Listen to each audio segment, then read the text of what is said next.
করে নতুন নতুন সুন্দর সুন্দর পোশাক পরিধান করে ঈদগাহের মধ্যে যায়। সাহাবারা বলল, খলিফাতুল মুসলিমিন ওমর কোথায়?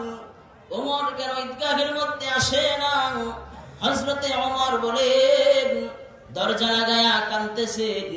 সাহাবারা বললেন, ওমর, ও ভাই ওমর, আপনি কেন দরজা লাগায়া কাঁদেন?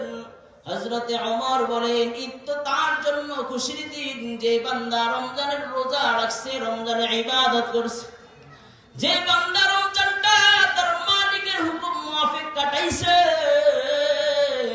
তার জন্য তো আজকে খুশির দিন। আমি ওমর জানা নাই, আমি ওমরকে আমি রবের হুকুম মুআফিক জীবন কাটাইলাম কিনা? আমি ওমরের জানা নাই, আমার জিন্দেগীর গুনাহগুলি আমি মাফ করাইতে পারলাম কিনা?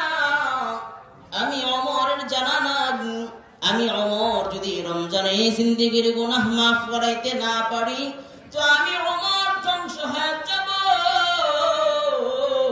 ওমর আখিরাতের চিন্তায় ঈদের দিন দরজা লাগায় কান্না করে বলেন সুবহানাল্লাহ। হযরতে ওমর ঈদের দিন কান্দে, আখিরাতের জন্য কান্দে, আখিরাতে কি উপায় হবে?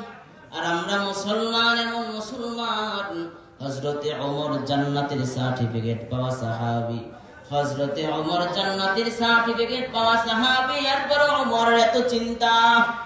আর আমরা জান্নাত পাবো এর কোনো গ্যারান্টি নাই, এরপর আমাদের অন্তরে সামান্য চিন্তাও হয় না। কথা বলেন ঠিক কিনা? আমাদের অন্তরে সামান্য চিন্তা হয় না। আমাদের কি উপায় হবে?